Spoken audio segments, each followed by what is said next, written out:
మంచిది. ప్రభునందు ప్రియులరా, పరిశుద్ధ బైబిల్ గ్రంథములో నుండి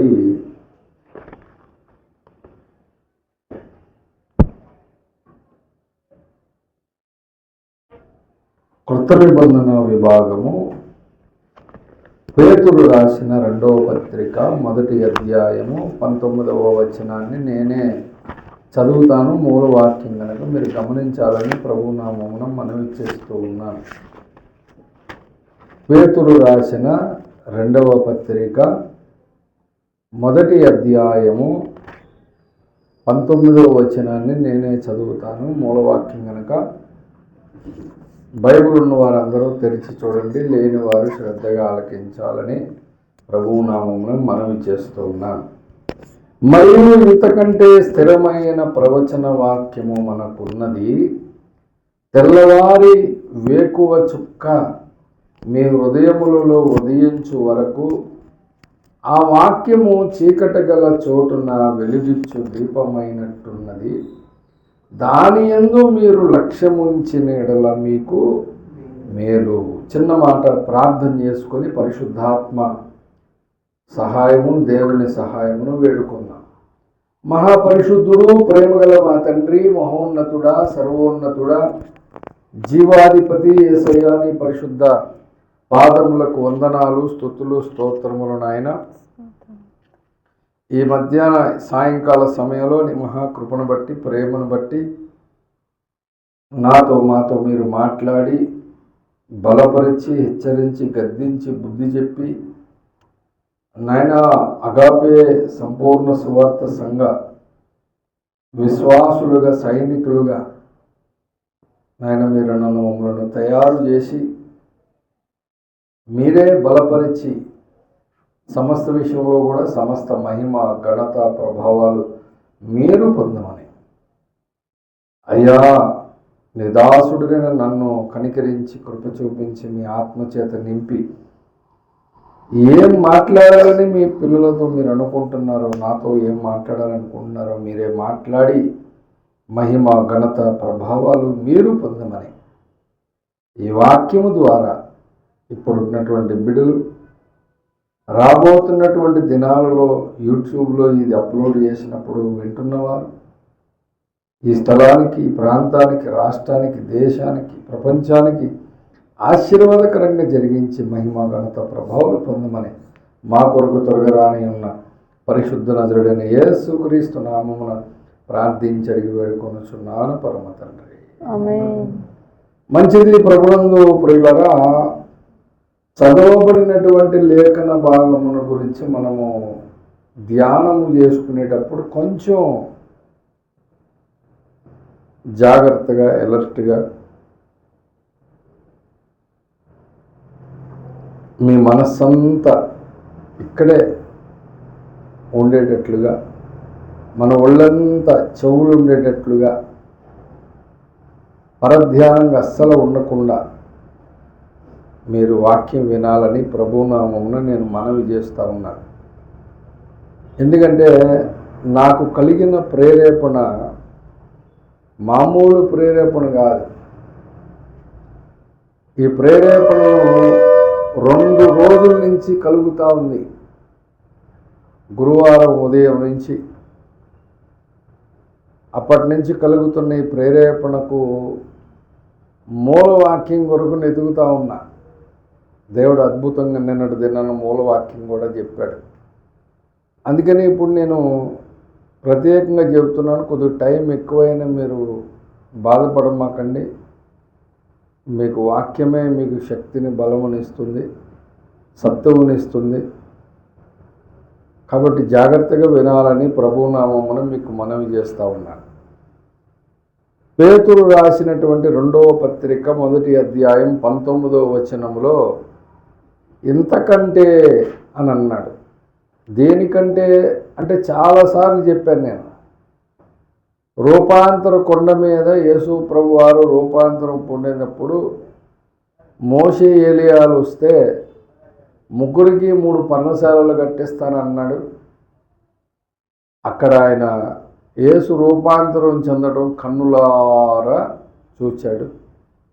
అలాగే ఆ పరిశుద్ధ పర్వతం మీద ఉన్నప్పుడు ఆ శబ్దము ఆకాశము నుండి రాగా చెవులారా పేతురు గారు విన్నాడు, కనులారా చూశాడు, చెవులారా విన్నాడు. ఇది దర్శనం కాదు, ఇది కల కాదు. ఏంటిది? లైవ్ చూసి లైవ్ను గురించి మాట్లాడితే ఏమన్నాడంటే ఎంతకంటే అన్నాడు. చాలామందికి కళలు వస్తాయి, చాలామందికి దర్శనాలు వస్తాయి. చాలామంది కళలు దర్శనాలను ప్రాముఖ్యంగా తీసుకొని దాన్ని పునాదిగా వేసుకుంటారు. అలా వేసుకొని ఈ భూమి మీద దుర్బోధలకు కారణమైపోయింది చాలామంది. ఏంటి కారణం అంటే మాకు దర్శనం చూపించాడని ఆ దర్శనాన్ని బట్టి ఒక సిద్ధాంతంతో ఒక సంఘాన్ని కట్టేస్తున్నారు. కాబట్టి ప్రభునందు ప్రియులారా, కళలు దర్శనాల కంటే కూడా మించినది లైవ్. దానిని కూడా పక్కన పెట్టేసి పేతురు గారు ఎంతకంటే అన్నాడు. అంటే లైవే కాదు బాబు, దానికంటే స్థిరమైన ప్రవచన వాక్యము మనకున్నది అని చెప్పాడు. కాబట్టి మనం ఏం చేయాలని చెప్పాడు? ఉన్నది కాబట్టి మనం ఏం చేయాలంట? తెల్లవారి వేకువ చుక్క మీ హృదయములలో ఉదయించు వరకు ఆ వాక్యము చీకటి గల చోటున వెలుగిచ్చు దీపమైనట్టున్నది. అంటే అర్థం ఏంటి? తెల్లవారి వేకువ చుక్క అంటే అర్థం ఏంటి? ఎవరు వేకువ చుక్క? ఎవరు? యేసు ప్రభువుకు ఉన్నటువంటి అనేక పేర్లు ఒక పేరు ఎక్కడున్నది చెప్తారా ఎవరన్నా? ప్రకటన గ్రంథము 22వ అధ్యాయము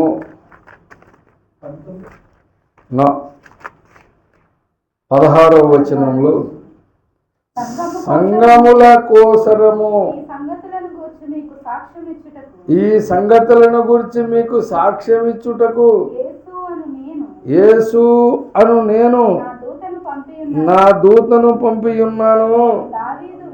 నేను దావీదు వేరు చిగురును, సంతానమును, ప్రకాశమానమైన వేకువ చుక్కనై ఉన్నాను అన్నాడు. ఎవరు ఈయన?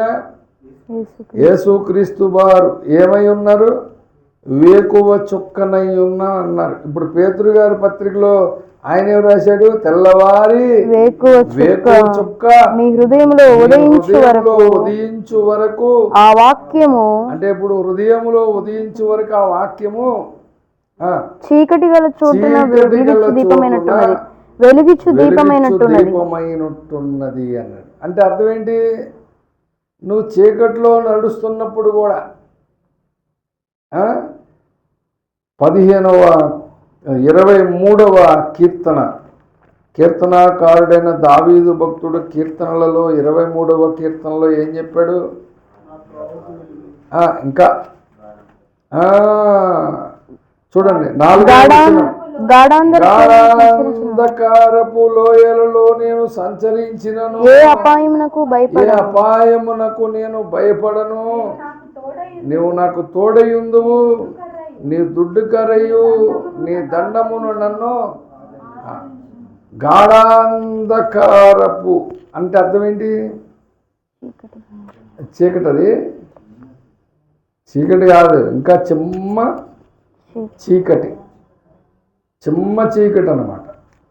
గాఢాంధకారం అంటే కళ్ళు పొడుచుకున్నా సరే ఏం కనపడదు, చిక్కటి చీకటి.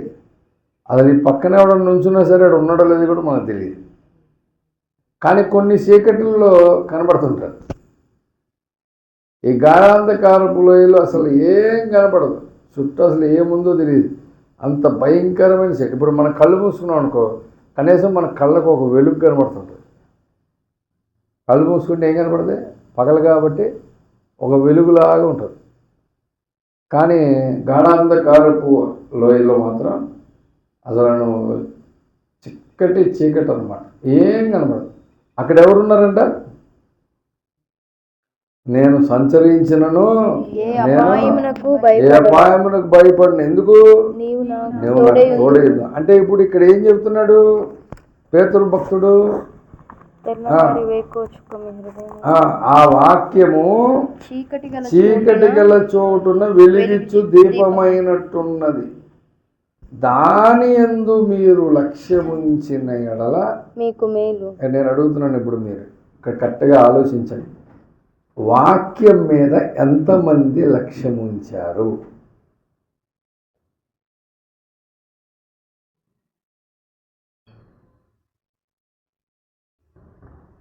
వాక్యం మీద ఎంతమంది లక్ష్యం ఉంచుతున్నారు? ఇప్పుడు ఫర్ సపోజ్ ఈ సంవత్సరం ఎగ్జామ్స్లో కొంచెం మార్కులు తక్కువ వచ్చినాయి. ఇప్పుడు తక్కువ వచ్చినాయి కాబట్టి మనం ఏం చేయాలి? అర్జెంటుగా జనరల్గా చెప్తున్నా, ఈ సంవత్సరం ఇంకొంచెం బాగా చదవాలి, ఇంకొంచెం చదువు మీద దృష్టి పెట్టాలి, అనవసరమైన వాటి మీద తగ్గించాలి, సమయం ఎక్కువ పుస్తకాలు తీయడానికి ప్రయత్నించాలి, చదవడానికి ప్రయత్నించాలి, కాలేజీకి ఎక్కువ సెలవు పెట్టకూడదు, క్లాసులు మిస్ అవ్వకూడదు, నోట్స్ పెండింగు, ఎన్నైనా చెప్పు. ఇట్లాగో ఒక కాలేజీ స్టూడెంట్కి ఉండే ఒక సమస్యను ఇట్లా చెప్తావు కదా. ఇప్పుడు నేను అడుగుతున్నా, ఆఫీస్లో ఉన్నప్పుడు నీకు ఒక ప్రాజెక్ట్ ఇచ్చారు, దాంట్లో ఒక చిన్న ప్రాబ్లం వచ్చింది, నువ్వు నేలకేసి కొట్టుకుంటున్నా సాల్వ్ అవట్లా, అప్పుడు ఏం చేయాలి? కనీసం ఒక సీనియర్ని, తెలిసిన వాళ్ళని అడగడానికి ప్రయత్నం చేస్తావు. ఇప్పుడు నేను అడిగిన ఆడికి కూడా తెలియదు, మేనేజర్కి వెళ్తాం, ఆడికి కూడా తెలియదు. ఉదాహరణ చెప్తున్నా, ఆ ప్రాబ్లం ఎందుకు వచ్చింది ఎప్పుడూ తెలియదు, అనుకుందాం ఖర్చేపు ఎట్లా మరి సాల్వ్. ఇప్పుడు ఒక ఆయన పేరేంటో నాకు గుర్తురావట్లేదు, నీల్ ఆర్మ్స్ట్రాంగ్ గారు మాత్రం కాదనుకుంటున్నాను, ఎవరో ఒక ఆయన చంద్రమండలం మీదకి వెళ్ళాడు. చంద్రమండలం మీదకి వెళ్తే చంద్రమండలం మీదకి వెళ్ళిన తర్వాత మొత్తం వాళ్ళు ఏం చేయాలన్నా, ఏం చెందాలన్నా, ఎట్లా వెళితే మళ్ళీ వెనక్కి తిరిగి స్పేస్ దగ్గరికి రావాలన్నా మొత్తం టోటల్ A to Z ఎవరు నడిపిస్తారు? కింద స్పేస్ స్టేషన్లో నుంచి పైన ఉన్నోడికి. ఇప్పుడు విమానం నడపాలనుకో గాల్లో, కింద కంట్రోల్ రూమ్ నుంచే కదా. మొన్న ఎప్పుడో మెర్సీ నేను ఎయిర్పోర్ట్లో ఉన్నప్పుడు ఆ ఫ్లైట్ బెంగళూరు నుంచి వచ్చి వైజాగ్లో దిగి మమ్మల్ని ఎక్కించుకొని మళ్ళీ బెంగళూరు రావాలి. ఇది వస్తూ ఉంటే ఇలా వచ్చి అలా వైజాగ్లో దిగిపోవచ్చు, దిగట్లేదు, ఇది సముద్రంలోకి వెళ్తుంది. ఇట్లాగా ఏదో మ్యాప్ ఏదో ఓపెన్ చేసి పెట్టింది, సముద్రంలోకి వెళ్తుంది. ఎవడీడు ఇటు రాకుండా అటు వెళ్ళిపోతాడేంటి అని అనుకుంటుంది. అట్నుంచి ఇంకో ఫ్లైట్ వస్తుంది, అట్నుంచి ఇంకో ఫ్లైట్ వస్తుంది. కరెక్ట్గా దాని లెవెల్ దీని లెవెల్ చూస్తే రెండు సమానంగా ఉన్నాయి. ఏట్రా ఇద్దరు గుద్దేసుకుంటారు ఏంటి అని చెప్పని టెన్షన్. నేను అన్నాను, ఆ ఫ్లైట్ ఎంత హైట్లో ఉంది, ఈ ఫ్లైట్ ఎంత హైట్లో ఉంది చూడన్నా. చూస్తే ఇదేమో 2000-1500 ఉంటే అది 3500 హైట్లో ఉంది. అది ఇది అట్నుంచి వచ్చేది తగులుతుంది దీనికి దానికి. ఎట్లాగొచ్చి ఇట్లా యూటర్న్ తీసుకుని ఇట్లా దిగాడు. వాడు ఆ పైనుంచి పోయాడు. అది ఇండియాలో దిగాల్సింది కాదు, అది ఏదో దేశం పోతుంది, అది చైనాకు ఎక్కడ. అంటే దీని అంతటికి కంట్రోల్ ఎక్కడ ఉంటుంది? కింద ఆ ఇంటర్నేషనల్ ఫ్లైట్ వాడికి కింద అరే మా ఫ్లైట్ ఇప్పుడు వైజాగ్లో దిగుతున్నాం, కొంచెం కూడా కిందకి దిగ, మాకు పో పైకి పో, పైనుంచి అటు పో అని చెప్తారు కదా. వాడు ఇంకా కొంచెం కూడా దిగడు, అదే మెయింటైన్ చేసుకుంటూ పోతాడు. వీడు దిగేవాడికి వీడికి ఇన్స్ట్రక్షన్ వీడికి ఇస్తారు. అట్లా వచ్చేందుకు దిగడంటే అక్కడ రన్వే లేదు. రన్వే ఇలా వచ్చి ఇలా దిగాలి. ఇలా దిగేదానికి రన్వే ఎట్లా దిగితే కుదురుద్దా? ఏ పొలాల్లోకి పోతుంది. అంటే దానికి టెక్నికల్గా కింద స్టేషన్లో అట్లాగే చంద్రమండలం మీదకి ఒక ఆయన వెళ్ళాడు. చాలామంది వెళ్ళారు, 2-3 కింద దిగి చంద్రమండలం మీద వాళ్ళు సెర్చ్ చేయాల్సిన అన్నీ చేశారు. అనుకోకుండా సడన్గా కింద నుంచి పైనకి కనెక్షన్ కట్ అయిపోయింది. కట్ అయిపోయి ఎంత ట్రై చేసినా సరే రావట్లేదంట. వీళ్ళు చంద్రమండలం మీద దిగిపోయి కొంత దూరం వెళ్ళిపోయి ఆరాళ్ళు ఈ మట్టి అది ఇది మొత్తం సేకరించుకుంటున్నారు. వీళ్ళు వచ్చిన స్పేస్ ఎక్కడుందో కూడా వాళ్ళకి తెలియదు. వాళ్ళు అక్కడే ఉండిపోయారు, ఏం చేయాలో తెలియట్లేదు. కింద కనెక్షన్ కట్టేది కొన్ని గంటలు అయిపోయింది. ఇప్పుడు వీళ్ళు వేసుకున్న ఆక్సిజన్ కూడా అయిపోయే దగ్గరికి వచ్చేసింది. ఇంకా స్మాష్ చచ్చిపోతారు. ఇంకా ఆ టైంలో ఆయనకి ఎందుకో ఒక తలంపు వచ్చింది. ఎప్పుడు ఆయన జోబులో చిన్న బైబిల్ పెట్టుకుని వెళ్తాడట. అప్పుడు కూడా ఉంది లోపల. దాన్ని తీసి వచనం ఏదైనా చదవాలని ఇట్లా పేజీ తిరిగేసాడట. 121వ కీర్తన వచ్చింది. ఏమొచ్చింది? 121 మొదటి 2 వచనాలు చదివాడు. కొండల తట్టు నా కనులెత్తుచున్నాను, నాకు సహాయం ఎక్కడి నుంచి వచ్చును? యెహోవా వలననే నాకు సహాయం కలుగును. ఆయన భూమి ఆకాశములను సృజించినవాడు అని చదవంగానే గొప్ప ధైర్యం వచ్చేసి మోకాళ్ళ మీద ఉండి, ప్రభువా నువ్వు తప్ప ఈ లోకంలో సహాయం చేసేవాడు ఎవడు లేడని దావీదు అంటున్నాడు. ఇగో ఆక్సిజన్ కూడా అయిపోతుంది, నువ్వే సహాయం చేయమని అట్లాగా కనులెత్తి చూసాడట. అంతే. ఎప్పుడైతే పశ్చాత్తాప హృదయంతో, అప్పటి వరకు మరి దేవుణ్ణి ఆశ్రయించాలి, కానీ నామకార్థ క్రైస్తవుడు ఏదో చర్చికి వెళ్తాడంతే, వస్తాడంతే. ఆయన ఒక సైంటిస్ట్ అంత తొందరగా నమ్ముతాడా? ఏది నమ్ముడు. కానీ ఎప్పుడైతే కొండల తట్టు నా కనులెత్తుచున్నానని దావీదు అన్నాడు, ఆ చంద్రమండలం మీద కూర్చున్నట్ల చేతులు చాపి తలపైకెత్తి, ప్రభువా నువ్వు తప్ప నాకు ఈ లోకంలో సహాయం చేసేటప్పుడు లేడు అని అనుకోగానే కనెక్షన్ టక్మని కనెక్ట్ అయిందంట. కనెక్ట్ అయింది. కనెక్ట్ అవ్వడం, మాట్లాడడం, చేయడం, వెంటనే వీళ్ళు బయలుదేరి స్పేస్లోకి వచ్చేయడం, అది క్లోజ్ చేసుకోవడం, ఆక్సిజన్ తీసేసి ఊపిరి పీల్చుకొని ఆయన అదే స్పేస్లో మళ్ళీ కిందకు వచ్చినప్పుడు, కిందకి రాగానే విలేకరులు వస్తారు కదా, ఆ విలేకరులు వచ్చినప్పుడు విలేకరులతో మాట్లాడుతూ వాళ్ళకి ఇదే సాక్ష్యం చెప్పాడట. చెప్పి తన ఉద్యోగానికి రాజీనామా చేసేసి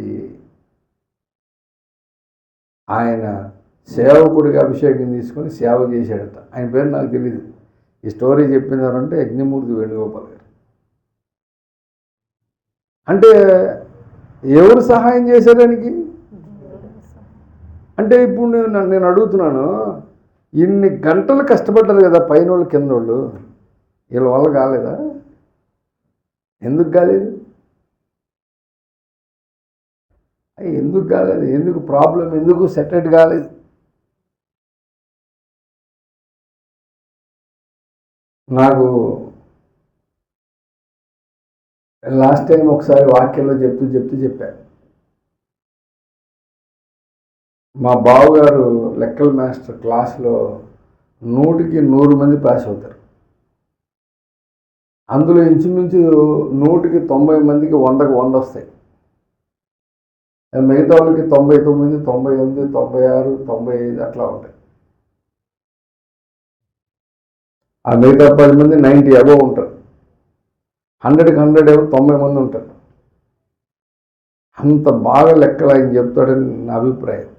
ఒకసారి అడిగాను, అడిగితే ఆయన చెప్పాడు, ఎవ్రీ క్లాస్ ఆయన ఒక క్లాస్ తర్వాత ఇంకొక క్లాస్కి వెళ్ళేటప్పుడు వెళ్ళే ముందు ఒక చిన్న రూమ్లోకి వెళ్ళి చిన్న ప్రార్థన చేసుకుని, నేను నిమిత్త మాత్రుడిని ప్రభువా, సమస్తమును ఎరిగిన వాడవు నీవే, వాళ్ళకున్న జ్ఞానం ఎంతో, వాళ్ళకున్న సామర్థ్యం ఎంతో నాకంటే నీకే ఎక్కువ తెలుసు నాయనా అని చిన్న ప్రార్థన చేసుకుని క్లాస్కి వెళ్తాడట. తను తాను పూర్తిగా ఆయనకు అప్పగించేసుకుని వెళ్తాడు. ఆయన చేసిన సర్వీస్ మొత్తం ఫుల్, ఎంత ముద్దోడైనా సరే పాస్ అయిపోతాడు. ఆ జ్ఞానం కూడా దేవుడు ఆయనకి ఇచ్చాడు, కానీ ఆయన నాది కాదంతా దేవుంది అని చెప్తాడు. అట్లాగూ దేవుని ఆశ్రయించిన వారిలో చాలామంది వారి వారి ప్రాబ్లమ్స్లో దేవుణ్ణి ఆశ్రయించినప్పుడు అద్భుతంగా సహాయం వచ్చింది. ఎట్లా? ఆయన్ని ఆశ్రయించంగానే ఎందుకు అలాగా ప్రాబ్లము క్లియర్ అవుతుంది? ఎందుకు అట్లాగా సక్సెస్ఫుల్ అవుతున్నారు? కారణం ఏంటి అంటే వాక్యం మీద లక్ష్యం ఉంచినందుకు. అంటే వాక్యం మీద లక్ష్యం ఉంచితే జరుగుతాయి ఇట్లాగా అంటే ఎస్ జరుగుతాయి.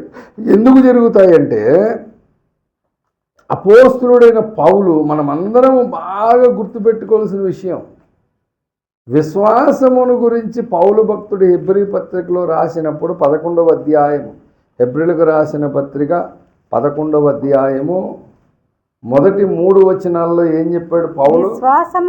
విశ్వాసమనున్నది నిరీక్షింపబడు వాటి యొక్క నిజ స్వరూపమును అదృశ్యమైనవి ఉన్నవనుటకు రుజువునై ఉన్నది. దానిని బట్టి పెద్దలు సాక్ష్యము పొందిరి.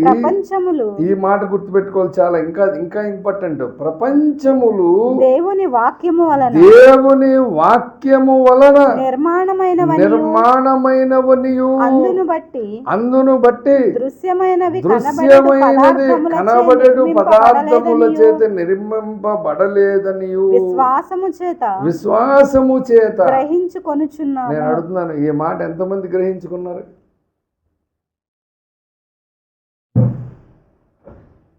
విశ్వాసం అంటే ఏంటి అంటే నిరీక్షింపబడటకు నిజ స్వరూపం అంటావు, లేవు అదృశ్యమైన ఉన్నాయి అనటానికి రుజువు అంటావు. దాన్ని బట్టి పెద్దలు సాక్ష్యం పొందారు. సరే, ఎన్ని పక్కన పెట్టండి సార్. ముందు అసలు పాయింట్ ఏంటంటే ఈ కనబడేడు ఈ ప్రపంచములు కనబడేడు పదార్థముల చేత నిర్మింపబడలేదనియు. దేని చేత నిర్మాణమైనవి? వాక్యము వలన నిర్మాణమైనవనియు. అసలు నీకు విశ్వాసము చేత నువ్వు గ్రహించవా? గ్రహిస్తే గనక ప్రతి ప్రాబ్లంకి సొల్యూషన్ ఎక్కడుంది? వాక్యం దగ్గర ఉంది. అర్థమైంది ఇప్పుడు పాయింట్ మీకు? ప్రతి ప్రాబ్లంకి సొల్యూషన్ ఎక్కడుంది? వాక్యం దగ్గర ఉంది. కాబట్టి ప్రతి ప్రాబ్లంకి సొల్యూషన్ వాక్యం దగ్గర ఉంది. కాబట్టి ప్రతి విశ్వాసి ఖచ్చితంగా దేని మీద లక్ష్యం ఉంచాలి? అలా ఉంచకుండా ప్రతి ఒక్కరూ వేరే వేరే వాటి మీద విశ్వాసం ఉంచుతారు. అందుకే నేను చాలాసార్లు వాక్యంలో చెప్పినప్పుడు చెప్పాను, 2012 సంవత్సరము అర్ధరాత్రి 11-12 టైంలో ఒకసారి ఓఫిరయ్య గారు విజయవాడ వచ్చినప్పుడు అందరినీ పిలిచినప్పుడు మా స్నేహితుడు ఇజ్రాయెల్ గారి ఇంట్లో వాక్యం చెప్పడానికి ఆ ఇంటికి వస్తే ఆ చుట్టుపక్కల ఉన్న వాళ్ళందరూ చాలామంది అక్కడికి వస్తే నేను అయ్యగారి టేబుల్ ఇలా వేసుకుని వాక్యం కూర్చుంటే అందరూ ఇలా కూర్చున్నారు, నేను ఇక్కడ కూర్చున్నాను. అయ్యగారు ఆ రోజు 2వ అక్కడ వాక్యం చెబుతున్నాడు. ఆయన రావడానికి మరి సమీపంగా ఉన్నాడంట, చాలా దగ్గరగా ఉన్నాడంట, వచ్చేయడానికి రెడీగా ఉన్నాడట. ఆ రెడీగా ఉన్నాడనేటువంటి వాక్యాన్ని తీసుకున్నాడు అయ్యగారు ఆ రోజు. నాకు బాగా గుర్తు. ఆయన రావడానికి సిద్ధంగా ఉన్నాడనే వచనాన్ని తీసుకుని ఆయన ఏం చెప్పాడంటే, ప్రభునందు పిల్లరా, ప్రతి విశ్వాసి చేయవలసినటువంటి అత్యవసరమైనటువంటి సంగతి ఏంటి? లూకా సువార్త 12వ అధ్యాయము 38వ వచనం.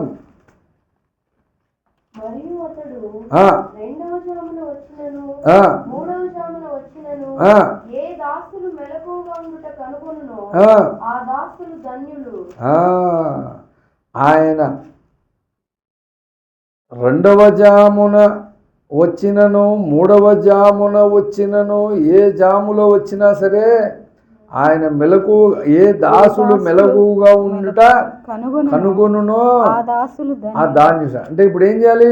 దాసుడు మెలకుగా ఏం చేయాలి? కనిపెట్టుకోవాలి. ఈ వాక్యాన్ని చెప్తూ ఆయన అన్నాడు. ఎదురు కూర్చున్నటువంటి ఇజ్రాయెల్ గారి పిల్లలు, చదువుకుంటున్న పిల్లలు అందరూ కూర్చున్నారు. వాళ్ళ తమ్ముడు గారి పిల్లలు, ఆయన పిల్లలు అందరూ వాళ్ళతో అంటున్నారు, నువ్వు చదువుకుంటున్నావా? నువ్వు చదువుకునే విశ్వాసం అయితే నీ చదువు మీద 50% మాత్రమే లక్ష్యం ఉంచు, మిగతా 60% యేసు రాకడ కొరకు కనిపెట్టు అని చెప్పి. నువ్వు ఉద్యోగం చేస్తున్నావా? 50% దాని మీద మైండ్ పెట్టు, లక్ష్యం ఉంచు, 50% యేసు రాకడ కొరకు కనిపెట్టు అని తిరిగి, నువ్వు వ్యాపారం చేస్తున్నావా? అసలు నేను వ్యాపారం చేస్తున్నానని తెలియదు. నేను నాకు ఆగాంబెలకు రాలే, ఇంకా పూర్తిగా అప్పుడప్పుడే స్టార్ట్ అయ్యా. వ్యాపారం చేస్తున్నా, 50% దాని మీద లక్ష్యం ఉంచు, మిగతా 50% యేసు రాకడ కొరకు కనిపెట్టుకో అని చెప్పాడు. ఇప్పుడు ఆయన చెప్పి 13 సంవత్సరాలు. అంటే చాలామంది కనిపెట్టుకొనుట అనే విషయంలో, లేదా దేని మీద లక్ష్యం ఉంచాలి అనే విషయంలో చాలామంది వెనకబడి ఉన్నారు. అందుకని చెప్పా, మార్కులు తక్కువ వచ్చినాయా ఇంకే సంవత్సరం పడి చదువుతారు. కొంతమంది తల్లులు అయితే ఏం పర్లేదులే, ప్రైవేట్ క్లాస్ ఉంది, ఆరాధన పోతే పోయింది, మళ్ళీ మార్కులు రాకపోతే చాలా కష్టం, వెళ్ళిపోతే కాలేజీకి వెళ్ళిపోతుంటారు. ఎందుకు? ఈ సంవత్సరం చాలా తక్కువ వచ్చినాయి కాబట్టి. జనరల్గా వాళ్ళ బాధ అది. మళ్ళీ మానేసి ఇక్కడ కూర్చోబెట్టుకుంటే మళ్ళీ ఈ సంవత్సరం ఎన్ని % వస్తుందో అని భయం. వాళ్ళు అలాగ వస్తే రేపు పొద్దున్న కాలేజీలో సీట్ ఎలాగ వస్తుందని బాధ. 60% మార్కులు లేకపోతే బీటెక్లో సీట్ ఇస్తారా? ఇస్తారు. అదే మేనేజ్మెంట్ కోటాలో ఇస్తారు. కానీ మేనేజ్మెంట్ కోటాలో కూడా మొత్తం కాలేజీ సీట్లు అన్నీ అయిపోయిన తర్వాత కూడా సీట్ వస్తుందా అంటే వస్తుంది. ఐజక్ మనోహర్కి అలాగే వచ్చింది. దేవుడు తెలుసుకుంటే వస్తుంది. కాబట్టి మనం ఎన్నో ప్రయాసలకు పడతాం. ప్రాబ్లం ఎట్లా క్లియర్ అవ్వాలి అంటే దానికి మనం ఏం చేయాలి? ఇక డిస్కషన్ల మీద, గ్రూప్ డిస్కషన్లు, ఆ డిస్కషన్లు, ఈ డిస్కషన్లు మొత్తం చేస్తారు. అందులో కొంతమంది విశ్వాసులు కూడా ఉంటారు. అందులో కొంతమంది విశ్వాసులు కూడా ఉంటారు. వాళ్ళు కూడా ఈ గ్రూప్ డిస్కషన్లో పడి నాన్న తిప్పలు పడుతుంటారు. కానీ ఒక్కడంటే ఒక్కడు కూడా మోకరించి, ప్రభు ఈ ప్రాబ్లం ఏంటో అర్థం కావట్లేదు, కొంచెం దీన్ని చూడమని యేసయ్య పాదాలు పట్టుకోరు. ఒక విషయం చెప్పిన, యేసు ప్రభు యొక్క జననము, యేసు ప్రభు యొక్క మరణము న్యాచురల్గా జరిగిందా లేక ఎట్లా జరిగింది? అపోస్తుడైన పౌలు కొరింథీయులకు రాసిన మొదటి పత్రిక 15వ అధ్యాయము 3-4 వచనాలు చదవండి. నాకు ఇయ్యబడిన ఉపదేశమును మొదట మీకు అప్పగించి తిని, అదేమనగా లేఖనముల ప్రకారము క్రీస్తు మన పాపముల నిమిత్తము మృతి పొంది సమాధి చేయబడిను. లేఖనముల ప్రకారము అంటే ఇప్పుడు యేసు ప్రభు పుట్టుక, యేసు ప్రభు చనిపోవడం, యేసు ప్రభు లేఖడం అనేది దేని ప్రకారం జరిగింది? మొత్తం లేఖనము ప్రకారం జరిగింది. అంటే ఇప్పుడు ఈ యేసు ప్రభు వారి యొక్క పుట్టుక, మరణము, పునరుద్ధానం లేఖనం ప్రకారం జరిగితే అసలు ఈయనెవరు? ఈయనే లేఖనం. లేఖనమైన ఆయనకే లేఖనం ప్రకారం జరిగింది. ఆ లేఖనం ప్రకారం ఆయన నోటితో, ఆయన చేత్తో నిన్ను చేస్తే సృష్టికర్త కదా ఆయన. సృష్టి ఆరంభం నుంచి ఉన్నవాడు కదా, తండ్రితో కూడా ఉన్నవాడు కదా. మరి ఆయనే మొత్తం ఇన్ని కార్యాలు చేసి ఆయన చేత్తోనే నిన్ను నిర్మాణం చేస్తే, ఆ నిర్మాణం కూడా చేసినప్పుడు ఆయనే తన చేతులతోనే చేశాడని నీలమంటితో నిర్మించడం రాసి ఉంది. పక్కటెముకని తీసి ఆయనే నిర్మించి స్త్రీనిగా చేసాడని రాసి ఉంది. అంటే వీటన్నిటికీ సంబంధించినటువంటి దేని ప్రకారం జరిగినాయి? లేఖనము అన్ని లేఖనమేగా. అందుకని ఇప్పుడు పేతురు గారు ఏమంటున్నాడు? దాని యందు లక్ష్యముంచిన ఎడల అని నేను అడుగుతున్నా, ఎంతమంది లక్ష్యం ఉంచుతున్నారు దాని మీద? చాలామంది వారికి ఉన్నటువంటి ఆ సమస్య మీదే లక్ష్యం ఉంచుతారు తప్ప లేఖనం మీద లక్ష్యం ఉంచరు. ఎందుకు అనంటే ప్రపంచములు దేని ద్వారా నిర్మాణమైనవి? వాక్యము వలన నిర్మాణమైనవని, కనబడదు పదార్థముల చేత నిర్మింపబడలేదని విశ్వాసము ద్వారా మనము నిజం గ్రహించారు. అసలు అలా గ్రహిస్తే ప్రతి ప్రాబ్లంకి సొల్యూషన్ ఎక్కడ చెప్పండి? లేఖనం మీద ఎంతమంది లక్ష్యం ఉంచారు? అసలు ప్రతి ప్రాబ్లంకి లేఖనమే సొల్యూషను. ఎందుకంటే ప్రపంచములన్నీ ఆకాశములు, భూమి ఆకాశములు, ఈ ప్రపంచములన్నీ దేని చేత నిర్మాణమైన? వాక్యము వలన. వాక్యం వలన నిర్మాణమైనప్పుడు మరి సొల్యూషన్ ఎక్కడుంది? వాక్యములోనే. మరి మనం లక్ష్యం ఉంచాల్సింది ఎక్కడ కదా? ఉదాహరణకి మళ్ళీ బైబిల్లోంచి ఇంకొక చిన్న ఉదాహరణ చెప్తాం. ఇప్పుడు ఇజ్రాయేలీలు కనాను నుంచి ఐగుప్తు నుంచి బయలుదేరి కనానుకు ప్రయాణమై వెళ్తున్నారు కదా. మార్గ మధ్యలో వీళ్ళకి ఏమెదురైంది? ఎర్ర సముద్రం ఎదురైంది. ఎర్ర సముద్రం ఎదురైనప్పుడు ఈ సముద్రమును, నీటిని, భూమిని, ఆకాశమును సమస్తము సృష్టించింది ఎవరు? దేవుడు. ఇప్పుడు ప్రాబ్లము ఎర్ర సముద్రం ఇక్కడ. కాబట్టి సృష్టించిన ఆయన ఎవరు? దేవుడు. ఆయనే వాక్యమై ఉన్నాడు. ఇప్పుడు ఈ ప్రాబ్లం సొల్యూషన్ ఎవరు చేయాలి? దేవుడే చేయాలి. అంతేగాని దుష్టుడు చేయగలరా? ఇంకెవరైనా చేయగలరా? మనుషులు చేయగలరా? ఎవరూ చేయలేరు. కానీ మోషే ఏం చేస్తున్నాడు? దేవునికి మొరపెడుతూ ఉన్నాడట. దేవునికి మొరపెడుతూ ఉన్నాడు. చూడండి, నిర్గమాకాండము 14వ అధ్యాయము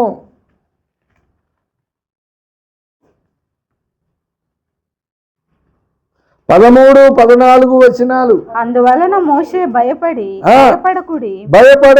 యెహోవా మీకు నేడు కలుగజేయు రక్షణను మీరు ఊరక నిలుచుండి చూడుడి. మీరు నేడు చూచిన ఐగుప్తీయులను ఇక మీదట మరి ఎన్నడూ చూడరు. యెహోవా మీ పక్షమున యుద్ధము చేయును. మీరు ఊరకయ్యై ఉండవలెనని ప్రజలతో చెప్పిన. అంతలో యెహోవా మోషేతో నీవేళ నాకు మొరపెట్టుచున్నావు. ఇప్పుడు మీరు చెప్పండి, ఆయన మొరపెడుతున్నాడా వీళ్ళకి చెబుతున్నాడా? ఏం జరుగుతుంది? ఓ పక్క వీళ్ళందరినీ ధైర్యపరుస్తున్నాడు, ఓ పక్క ఏం చేస్తున్నాడు లోపల? ప్రభువా, ఈ సమస్య ఇప్పుడు దీన్ని ఎట్లా సాల్వ్ చేయాలి? నా వల్ల కాదు. ఎర్ర సముద్రం నువ్వేగా బొమ్మన్నావు, నువ్వేనా పొమ్మంది ఈయనైనా కాదా? చూడండి, నిర్గమాకాండము 13వ అధ్యాయము 17వ వచనం చూడండి. మరియు ఫరో ప్రజలను పోనీయగా దేవుడు ఈ ప్రజలు యుద్ధము చూచినప్పుడు వారు పశ్చాత్తాపడి ఐగుప్తుకు తిరుగుదురేమో అని అనుకొని ఫిలిస్తీయుల దేశమైన సమీపమైనను ఆ మార్గమున వారిని నడిపింపలేదు. అయితే దేవుడు ప్రజలను చుట్టుదారియగు ఎర్ర సముద్రపు అరణ్య మార్గమున నడిపించెను. ఇశ్రాయేలీలు యుద్ధ సన్నద్ధులై ఐగుప్తులో నుండి వచ్చి అడుగుతున్న చుట్టుదారియగు నడిపించింది దేవుడు. నడిపించినప్పుడు ప్రాబ్లం వస్తే ప్రాబ్లం సాల్వ్ చేయాల్సింది దేవుడు. అప్పుడు మనం ఏం చేయాలి? ఇలాగే ఇమోషన్లాగా ఆలోచించి, అసలు నా మానాన్ని నేను బీజావులో చదువుకుంటుంటే బెంగళూరు తీసుకొచ్చి జాయిన్ చేసింది ఎవడు? తీరా వచ్చిన తర్వాత ఇంత ప్రాబ్లం వస్తే సాల్వ్ చేసేది ఎవడు? అప్పుడు ఏం చేయాలి? 2 చేయాలి. నిన్ను నీవే వాక్యముతో ధైర్యపరుచుకొని, ఏమన్నాడు? మీరు ఊరక నిలిచి చూడుడి ఉండుడి, నేడు మీరు చూచుచున్న ఐగుప్తీయులకు మీదట మరి అన్నడును. అలాగే నువ్వు బలపరుచుకోవాలి. యెహోవా నాకు కలగజేయు రక్షణను, అదొకటే కాదండి, నా జీవితంలో చేయబోయే కార్యములను ఊరక నిలిచి చూస్తాను. నాకున్న ఈ సమస్యలన్నీ ఒక్క దెబ్బతో మొత్తం ఎగిరిపోతాయి, ఇంకెప్పుడు నాకు కనబడవయ్యి అని ఓ పక్క నిన్ను నువ్వు ధైర్యపరుచుకుంటూ ఇంకో పక్క ఏం చేయాలి? ప్రభువా ఈ ప్రాబ్లం నుంచి నన్ను పైకి లేవనెత్తను. అవునా? అదే మెస్సీకి చెప్పి అదే మొన్న గురువారం, ఏందివా నా మానాన్ని నేను కొలిన్స్లో జాబ్ చేస్తుంటే ఏదైనా ఒక దాంట్లో జాబ్ ఇయ్యని ప్రార్థన చేస్తే నువ్వు ఎయిర్ బస్ తెచ్చింది ఎవడు? నువ్వేనా? అప్పుడు ఇక్కడ ప్రాబ్లం ఉంటే ఎవరు సెటిల్ చేయాలి? నువ్వు రక్షణ ఇచ్చినోడు నువ్వే, పోషించేది నువ్వే, నడిపించేది అన్నీ చేసేది నువ్వేగా. అన్నీ చేసింది నువ్వైనప్పుడు ఇప్పుడు ప్రాబ్లం వస్తే చేయాల్సింది ఎవరు? కానీ నేనేం చెప్పంటే ఆ ప్రాబ్లంకి సొల్యూషన్ ఎక్కడ ఉందంటే వాక్యములోనే ఉంది. మనమందరము చేస్తున్న పెద్ద బిగ్ మిస్టేక్ ఏంటి తెలుసా? మనము లక్ష్యం ఉంచవలసిన దాని మీద ఉంచాం. మన మైండ్లో ఈరోజు ఉదాహరణకు చెబుతున్నా, ఎవరు ఏమనుకోవద్దు, ఒకవేళ చదువుకున్న వాళ్ళే కానీ ఉద్యోగం చేయాల్సిన వాళ్ళు కానీ ఈరోజు మీకు ఒక టార్గెట్ ఉందనుకో, ఒక టార్గెట్ ఉందని దుష్టుడైన సాతాను టార్గెట్ను పక్కకు దోసి నిన్ను జూడేకి వెళ్ళమంటాడు. మానేస్తావా? టార్గెట్ దగ్గర కూర్చుంటావా? ఈ రెండింటి విషయంలో గలతీ పత్రికలో చెప్పినట్టు శరీరం ఆత్మతోనూ ఆత్మ శరీరముతోనూ పెరుగులాడి చివరికి దేనికి కొట్టేస్తావు? జూడియోకి వేస్తావు. కుదరదట్లాగా చాలా నా ప్రాబ్లం, నాకు చాలా వీక్గా ఉంది, నాకు అర్థమైపోయింది, ప్రాబ్లం ఉంది నాకు ఎదురా, ఈ ఆఫీస్దే కానీ కాలేజీ ఏదైనా కానీ నాకు ఎదురు కొంచెం ప్రాబ్లం ఉంది, దీని విషయంలో నేనేం చేయాలి? అరే 45 నిమిషాలు చెప్పే క్లాసుకే ఆయన ప్రతి క్లాసుకి ముందెళ్ళి మోకరించి ప్రార్థన చేసి వెళ్తుంటే మరి నిరంతరము నువ్వు ఎక్కడున్నావు? సమస్యలో ఉన్నావు అమ్మా,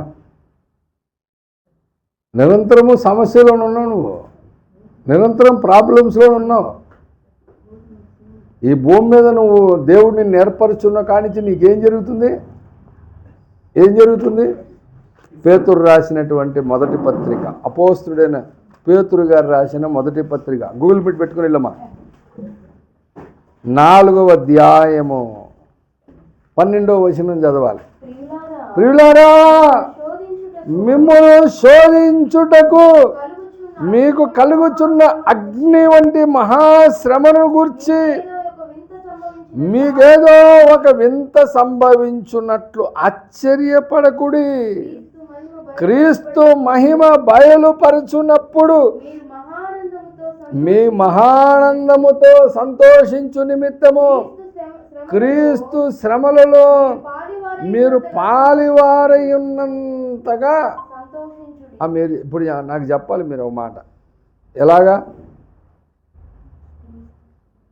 ఇప్పుడు క్రీస్తే వాక్యమై ఉన్నాడు కదా, ఆ వాక్యము పుట్టడం కూడా లేఖనం ప్రకారం, శ్రమలు పడడం లేఖనం ప్రకారం, చనిపోవడం లేఖన ప్రకారం, ఆయన తిరిగి లేవడం. అప్పుడు నువ్వు ఆయనతో పాలివారై అని అంటే అర్థం ఏంటి?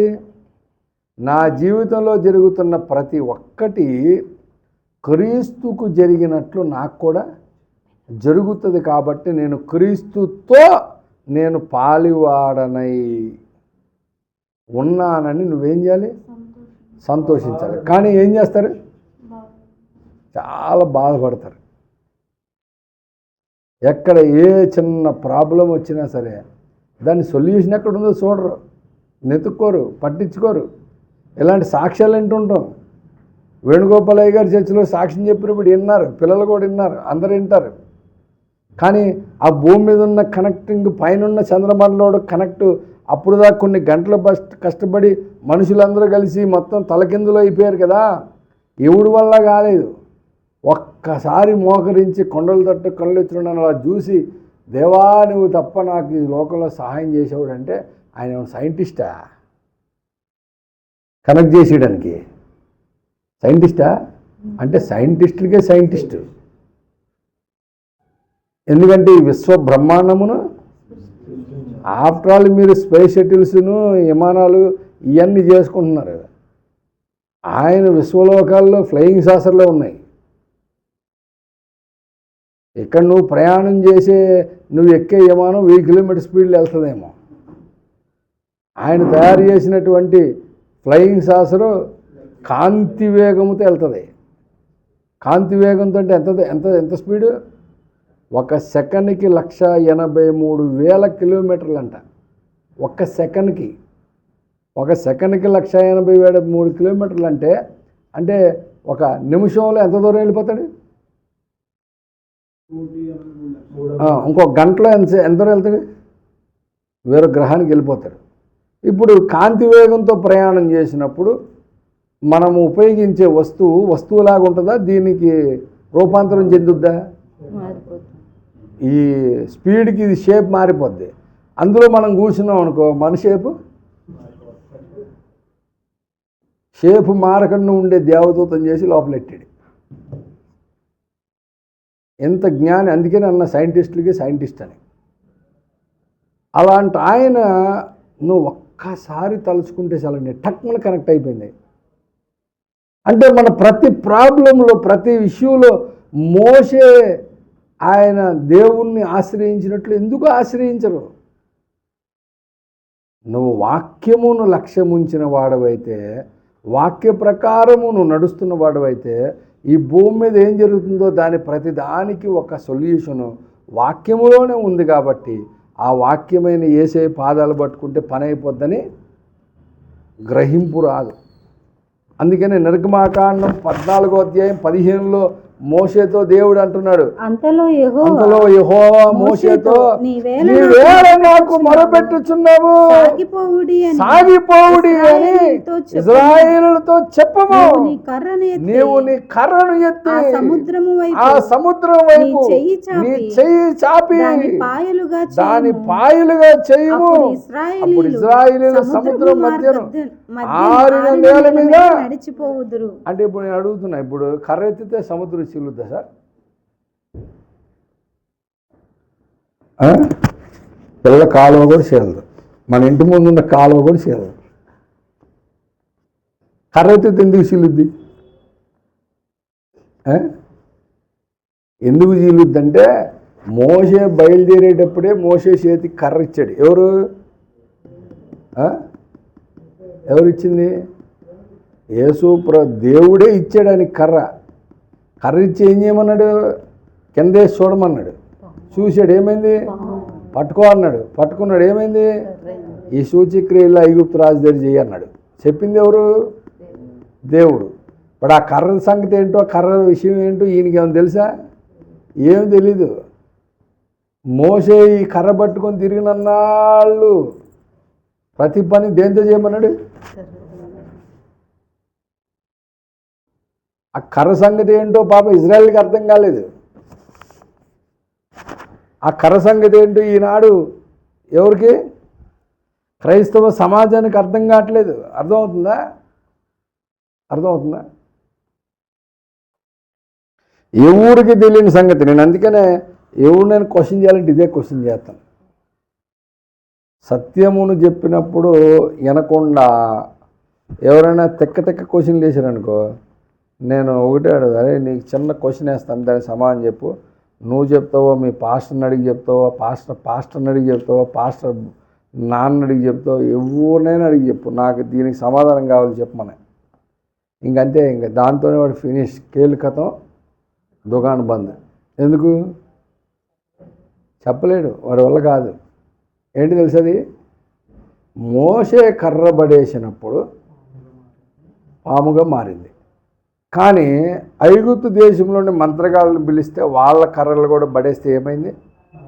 పామైంది. ఇప్పుడు దేవుడు ఏమో నాకు అద్భుతం చేయాలంటే ఈ మోసే కర్ర పాములోంచి అగ్ని రప్పించి వీళ్ళందరినీ కాల్చేసి ఉంటే బాగుండేది. అద్భుతంగా అబ్బా ఏం చేశాడు సార్ సూపర్ అనుకోవచ్చు. ఇప్పుడు ఈ పాము ఏం చేసింది? ఆ పాములు మింగేసింది. మింగిన తర్వాత ఇప్పుడు మోసే ఏం చేశాడు? పట్టుకున్నాడు. ఇప్పుడు ఏమైంది అది? ఇప్పుడు మంత్రగాళ్ళ కర్రలు ఎక్కడ ఉన్నాయి? నువ్వు ఏదైనా గొప్ప అద్భుతాలు చేయాలంటే సముద్రం చేయాలన్నా నీ కర్రతో చేస్తే బాగుంది. ఇప్పుడు ఆ మంత్రగాళ్ళ కర్రలని దీంట్లోనే ఉండే, నువ్వు ఇచ్చిన కర్ర ఇదే. ఇప్పుడు ఈ కర్రతోనే సముద్రానికి చూపించమంటివి, సముద్రం చీలింది. ఇప్పుడు ఐగుప్తులు ఏమనుకోవాలి? అది ఎందుకు ఇంత ఇలాంటి పని చేయడం ఏంటి? దేవుడు ఏదైనా గొప్ప అద్భుతం చేసి మంట రప్పించి అగ్ని రప్పించి మొత్తం కాల్చేసి ఉంటే బాగుండు కదా. ఎందుకు అలా చేశాడు? ఎందుకు అలా చేశాడు దేవుడు అని ఎవరినైనా పాస్టర్ని ఒక్కళ్ళు సమానం చెప్పమంటే ఒక్కడేం చెప్తాడా? ఒక్కళ్ళు చెప్పరు. కానీ ఈ భూమి మీద ఎందుకు దేవుడు చేశాడో ఎవరు చెప్పారు?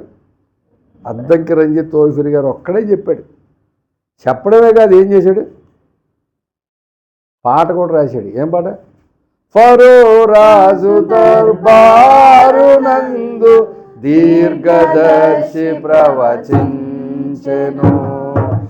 ఫరో రాజు దర్బారు నందు దీర్ఘదర్శి ప్రవచించెను. ఈ లోకమతముల కరువలన్నీ మృంగివేయబడును. ఈ లోకమతముల కరువలన్నీ మృంగివేయబడును. సత్యమైన ఉపదేశదండమే ప్రబలమై నిలచెను. సత్యమైన ఉపదేశదండమే ప్రబలమై నిలచెను. హల్లెలూయా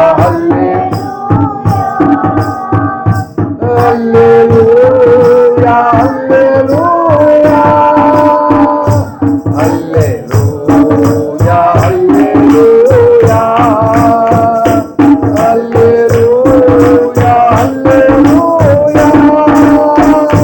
హల్లెలూయా జయమనుచు పాడెదం ఏలియాది నములే వచ్చెను.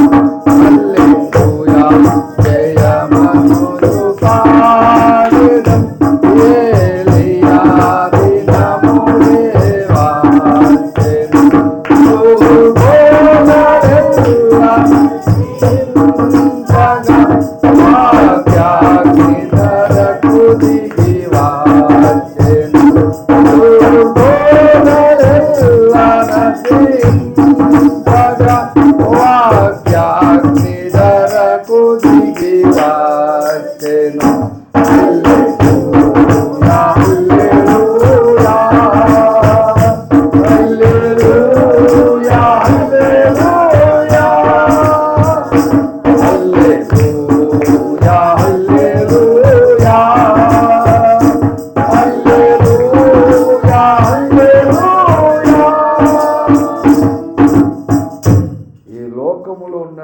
మత గ్రంథములన్నిటినీ మింగివేయగలిగినప్పుడు సత్యాన్ని బయటికి తీసే అవకాశం ఉంటుంది, దాన్ని నిరూపించే అవకాశం ఉంటుంది.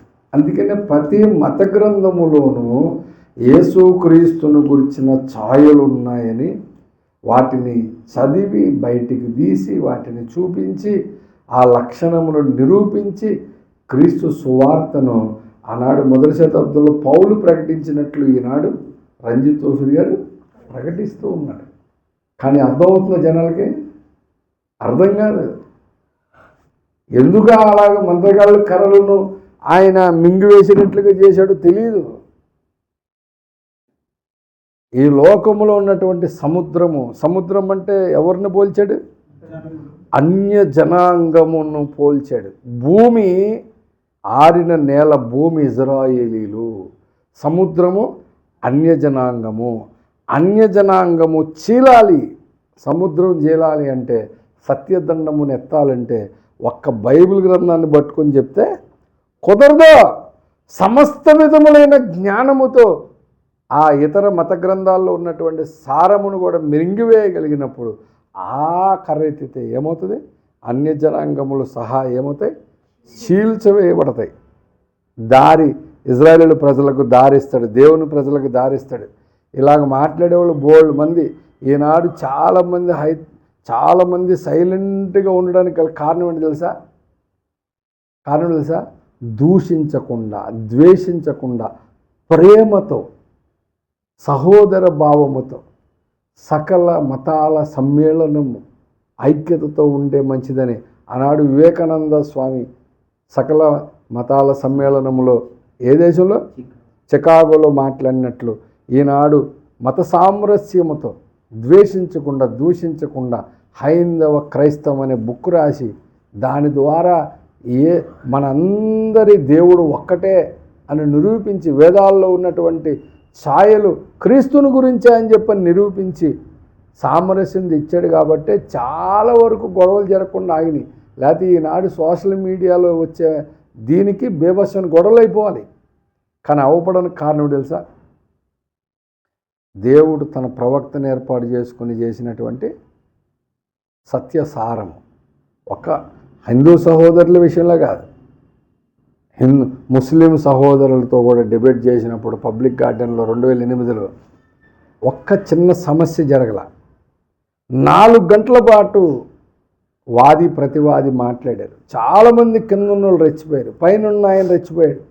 కానీ ఓఫిరి గారు చాలా ప్రశాంతంగా మాట్లాడి సమాధానం చెబితే ఆ ఏరియా సిఐ గారు మీటింగ్ అంతా వెళ్ళిపోతుంటే ఆయన వచ్చి చెప్పాడంట, సార్ నేను బెటాలియన్ దింపి కూర్చోబెట్టాను సార్, ఏం గొడవలో ఎంత రక్తపాతం జరుగుద్దని. సింపుల్, బ్లడ్ సొక్క కారకుండా మీటింగ్ అంతా జరగడానికి కారణం మీరే సార్ అని చెప్పని షేక్ హ్యాండ్ ఇచ్చాడట. అంత సామరస్యంగా మాట్లాడగలిగి ఒక ప్రవక్తనిచ్చి, సందేశాన్ని ఇచ్చి, ఆ ప్రవక్త ద్వారా ఇస్తున్న సందేశం ఏంటి తెలుసా? నీ వేళ నాకు మొరపెట్టుచున్నా, సాగిపో. ఎవరిని చూసి సాగిపోవాలి? సిలువలో ఉన్న క్రీస్తు వైపు. హెబ్రీయులకు రాసిన పత్రిక 12వ అధ్యాయంలో ఏం చెప్పాడు? విశ్వాసమునకు కర్తయు దానిని కొనసాగించువాడునైన యేసు వైపు చూచుచు అన్నాడు. కాబట్టి నువ్వు ఏ సమస్య అయినా, నీకు జాబు సమస్య, నువ్వు చదువుకోవడం సమస్య, నీకు టెక్నికల్ సమస్య, నీకు ఆరోగ్య సమస్య, నేను చాలామంది చెప్తున్నాను, చాలాసార్లు చెప్పాను. ఏదైనా ఒక ఆరోగ్య సమస్య వస్తే వెంటనే దొరికినట్టు టక మెడిసిన్ వేయను నేను. ఎందుకో తెలుసా? ఎందుకైంది తెలుసా? అది ముదిరిన తర్వాత వేద్దాంలేని ఉద్దేశం కాదు. ఎందుకు అయినంటే సామెతల గ్రంథము 4వ అధ్యాయము సొలొమోను భక్తుడు చెప్పిన మాటలు. సామెతలు 4:20, 21, 22.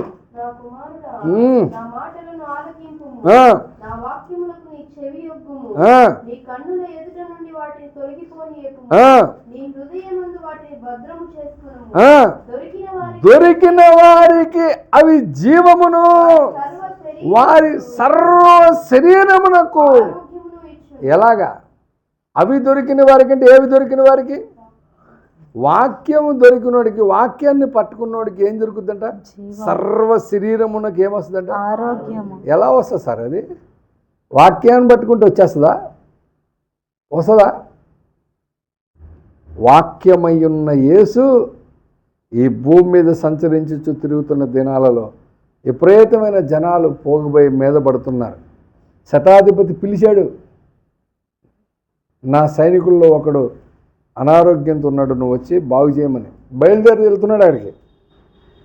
ఈలోపు జనం విపరీతంగా తండోపతండాలకు వెనకాల పడుతున్నారు. ఆ సమయంలో 12 సంవత్సరాల నుంచి రక్తస్రావం కలిగిన స్త్రీ ఏమనుకుందంట? చాలా డబ్బులు ఖర్చు పెట్టిందంట, చాలామంది తిరిగిందంట, బోళ్ళంత వ్యయపరుచుకుందట. కానీ జబ్బు నయం కదా. డబ్బులు ఖర్చు పెట్టింది, వైద్యుల దగ్గర తిరిగింది, అన్నీ చేసింది, తగ్గిందా?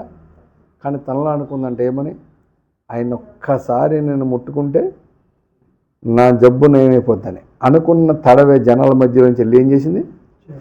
ఆయన్ని పట్టుకుందా? ఆయన వస్త్రపు చెంగు పట్టుకుంది, అంతే. ఏమైంది? ఆ గడియలోనే, ఎప్పుడు అసలు పట్టుకున్న వెంటనే ఆమె రక్తస్రావం ఆగిపోయిందట. వెంటనే యేసు ప్రభు వెనక్కి తిరిగి ఎవరో నన్ను ముట్టారని చెప్పని అడుగుతుంటే పేతురు అన్నాడు, ఏం ప్రభు ఇంతమంది మీద పడతా ఉంటే ఎవడో పడ్డాడు అంటావు, ఎవడు పడ్డాడు ఎవడు తెలిసే, ఎప్పుడు ముట్టుకున్నాడంటే యేసయ్య అంటున్నాడు, లేదు నాలో నుంచి నా ప్రభావం బయలు వెడిలింది, నన్ను ముట్టుకున్నారు ఎవరో అని అంటే వెంటనే ఆమె భయపడుతూ వచ్చి తన గురించి చెబితే ఏమన్నాడు? కుమారి, నీ విశ్వాసము నిన్ను స్వస్థపరిచాను, సమాధానము గలవాడు వెళ్ళమని. ఏం ప్రతి సమస్యలో ఆయన్ని ముట్టుకోవాలని ఎందుకు ప్రయత్నం చేయరు? ఏం ముట్టుకోవాలి? ఏసై దొరుకుతాడా? ఏసై వస్త్రం దొరుకుద్దా? కానీ అంతకంటే ముఖ్యం దొరుకుద్ది. ఏంటది? నువ్వు శ్రమ వస్తే చాలు, ప్రార్థన చేయరు. ఇవాళ పొద్దున్న ఒకరితో మాట్లాడుతున్నా, అనే మైండ్ అస్సలు బాగాలేదు పాస్టర్ గారు, చాలా ఇబ్బందులు పడుతున్నాను, నాకు మైండ్ ఏం పనిచేయట్లేదంటే, ఎందుకని? వాక్యం చదవట్లేదా అన్న. చదువుతున్నాడు. ప్రార్థన చేయట్లేదంటే చేయట్లేదట. ఎందుకు చేయట్లేదన్న? సమస్యలు ఎక్కువైపోయి మైండ్ నిండా కమ్మేసి వాక్యం చదవనట్లేదట. ఎవడు?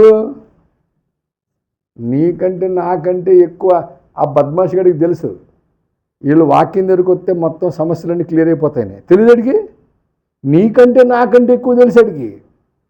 నీ సమస్యలో, నీ ప్రాబ్లంలో, నీ అనారోగ్యంలో, నీ అప్పుల్లో, నీ సమస్యలో, నీకు ఆఫీసులో ప్రాబ్లం అయినా, ఉద్యోగ సమస్య అయినా, నీ చదువు ఏదైనా సరే సమస్య వస్తే వీడు కనుక పొరపాటున వాక్యం మీద లక్ష్యం ఉంచాడో వీడు ప్రాబ్లం క్లియర్ అయిపోద్ది. ప్రాబ్లం క్లియర్ అయిందో వీడు ఇంకా విశ్వాసం ఎక్కువైపోద్దని చెప్పని తెలిసేవాడు నిన్ను బైబిల్ చదవనవాడు, తెలిసే నిన్ను వాడు ప్రార్థన చేయనివాడు, తెలిసేవాడు నిన్ను దేవుడిని ఆశ్రయించినవాడు ఆ సమస్య మీదే నీకు దృష్టి ఎక్కువ పెడతాడు.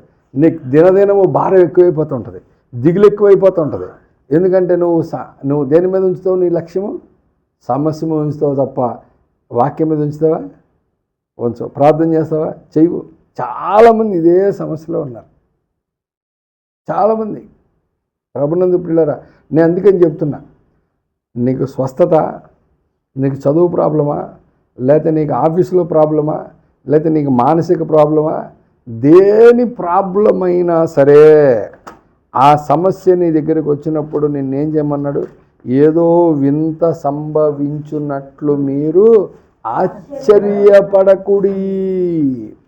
క్రీస్తు మహిమ బయలుపరచబడినప్పుడు మీరు మహానందముతో సంతోష నిమిత్తము నీ శ్రమలలో నువ్వు క్రీస్తుతో పాలువారియున్నంతగా సంతోషించుడి. క్రీస్తు నామము నిమిత్తము మీరు నిందల పాలైన ఎడల మహిమా స్వరూపి అయిన ఆత్మ, అనగా దేవుని ఆత్మ మీ మీద నిలుచుచున్నాడు కనుక మీరు. కాబట్టి ఎప్పుడైతే ఈ ప్రాబ్లం వస్తుందో మన మీదకి ఎవరు వస్తారంట? పరిశుద్ధాత్మ దిగి మన మీదకి వచ్చి నిల్చుంటాడంట.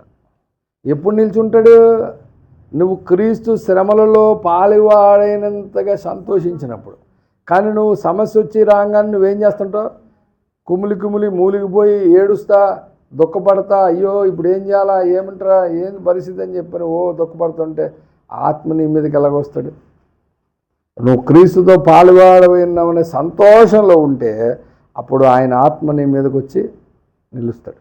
ఇలా బైబిల్ గ్రంథంలో మీరు ఎన్నైనా చూడండి. నువ్వు గాఢాంధకారపు లోయల్లో ఉండు, అక్కడ నీకు సహాయంగా ఉంటాడు. నువ్వు చంద్రమండలం మీదకి వెళ్ళు, అక్కడ నీతో ఆయన ఉంటాడు. అందుకనే దావీదు భక్తుడు, నేను ఎక్కడికి వెళ్ళదును ప్రభువా, మాట నా నోట రాకమునిపే నువ్వు ఎరిగి ఉన్నావన్నాడు. ఎంత గొప్ప దేవుడు! అట్లాంటి దేవుణ్ణి విశ్వసించిన విశ్వాస సమాజము దేని మీద లక్ష్యం ఉంచాలో దాని మీద ఉంచకుండా ఏ ప్రాబ్లం వచ్చిందో దాని మీద లక్ష్యం ఉంచుతాడు. దానివల్ల మానసిక ప్రశాంతత ఉండదు, సరిగ్గా నిద్రపోడు, సరిగ్గా అన్నం తిండు, రోడ్లు పట్టుకొని తిరగాలనిపిస్తుంటుంది. ఎందుకు అలాగనిపిస్తుంది? నువ్వు దేని మీద లక్ష్యం ఉంచాలి? పోనీ కనీసం నీకు తెలుసా ఈ ప్రపంచములు కనబడేడు పదార్థముల చేత నిర్మించబడలేదని తెలుసా నీకు? దేని చేత నిర్మాణమైనవి? నువ్వు నించున్న ఈ ప్రపంచమే వాక్యం చేత నిర్మాణమైందే. నిన్ను దేవుడే తన చేతులతో చేశాడే. ఆయన నాసికారంధ్రంలో ఉన్న ఊపిరి నీలోకి ఊదితే నువ్వు జీవాత్మయ్యవే. అంటే సమస్త విశ్వమునకు కారణభూతుడెవడు? ఆది సంభూతుడు కదా. అంటే ప్రతి దానికి సొల్యూషన్ ఎక్కడుంది? వాక్యంలోనే ఉంది కదా. అప్పుడు మనము ఆ వాక్యం మీద లక్ష్యం ఉంచి, అందుకని నేను చెప్పాను నా లైఫ్లో నేను ఎందుకు ఇప్పుడు ఈ వాక్యం ఇప్పుడు ప్రేరేపిస్తే ఇప్పుడు చెబుతున్నా, కానీ నేను ఎన్నోసార్లు చెప్పా నా ప్రతి సమస్యలో నేను ఏం చేసేవాడిని చెప్పా, ప్రార్థన చేసి అయిపోగానే వెంటనే ఏం చేసేవాడిని, బైబుల్ తీసి కూర్చునేవాడిని. నాతో ప్రభు మాట్లాడతాడని మాట్లాడేవాడు కరెక్ట్గా, ఆ మాట్లాడిన మాటను పట్టుకునేవాడిని అంతే. దానితో నాకు విజయం తథ్యం అయిపోయేది. అట్లా ఎన్నో అలాంటప్పుడు అదే విశ్వాసంతో అదే పట్టుదలతో వింటున్నామంతే, వింటున్న మట్టుకంతే. కానీ మనం లక్ష్యం మాత్రం దాని మీద ఉంచట్లేదు. నేను ఒక్క మోషే సంగతే చెప్పా, ఇంకా బోల్డ్ ఉన్నాయి బైబిల్లో, బోల్డ్ ఉన్నాయి. నీకు నాకు తెలియనిటువంటి ఎన్నో ఉన్నాయి. నీకు నాకు తెలీదు, కానీ పాత నిబంధనలో ఉన్న యెహోషువకు తెలుసు. యెహోషువ యుద్ధం చేస్తున్నాడు. సాయంకాలం అయిపోతుంది, సూర్యుడు అస్తమించాడా, ఈరోజు యుద్ధం ఆపేయాలి, మళ్ళీ రేపు మొదలెట్టాలి. ఈ రాత్రికి శత్రువు ఇంకొంతమంది శత్రువులను ఎంటపెట్టుకొస్తే రేపు యుద్ధం చేయాలంటే చేయగలమా? మన వాళ్ళకి అంత ధైర్యం ఉంటుందా? ఇప్పుడు దాకా పట్టుకున్న పిడికిలి కత్తి చేతికి అతుక్కుపోయిందంట యెహోషువకి.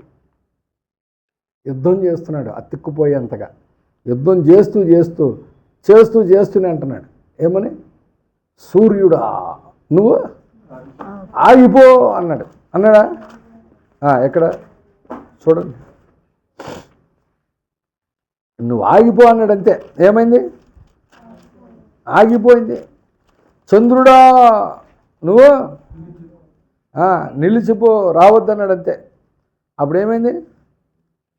అవును, మరి నేను అడుగుతున్నాను, ఈయన చెప్తే సూర్యుడు చేసేస్తాడా? ఈయన చెప్తే సూర్యుడు చేసేస్తాడా? ఆగిపోతాడా? చంద్రుడు ఆగిపోతాడా?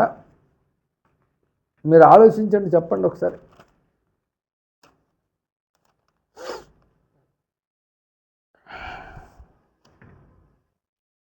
దొరకలేదా?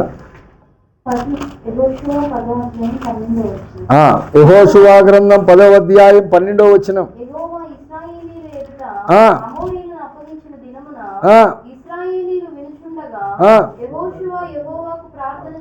ఎవరు వినుచుండగా ఎవరు ప్రార్థన చేశారు? ఇజ్రాయేలీల ఎదుట అమోరీయులను అప్పగించిన దినమున ఇజ్రాయేలీలు వినుచుండగా యెహోషువ ఏం చేశాడు? యెహోవాకు ప్రార్థన చేశాడు. సూర్యుడా నువ్వు గిబియోన్లో నిలువుము, చంద్రుడా నువ్వు అయ్యాలో నిలువుము, అయ్యాలోను లోయలో నిలువుము. జనులు తమ శత్రువుల పగ తీర్చుకొని వరకు సూర్యుడు నిలిచెను. అప్పుడు ఖగోళ శాస్త్రం ఆగిపోద్దా? ఇప్పుడు మన సైంటిస్టులకి భూమి తన చుట్టూ తాను తిరుగుతూ సూర్యుడి చుట్టూ తిరుగుతుందని తెలుసు. ఇప్పటికి ఎన్ని రోజులైంది, సృష్టి ఆరంభం నుంచి ఇప్పటికి ఎన్ని వేల సంవత్సరాలు అయిందో తెలుసు. అందులో సైంటిస్టులు చెప్తున్న లెక్క ప్రకారం కొన్ని గంటలు తేడా ఉందట. తెలుసా మీకు? సైంటిస్టులు కూడా ఒప్పుకుంటారు కొన్ని గంటలు తేడా ఉందంట. కొన్ని గంటలే. యెహోషువ దగ్గరేమో కొన్ని గంటలు, మళ్ళీ ఇంకో చోట ఎక్కడ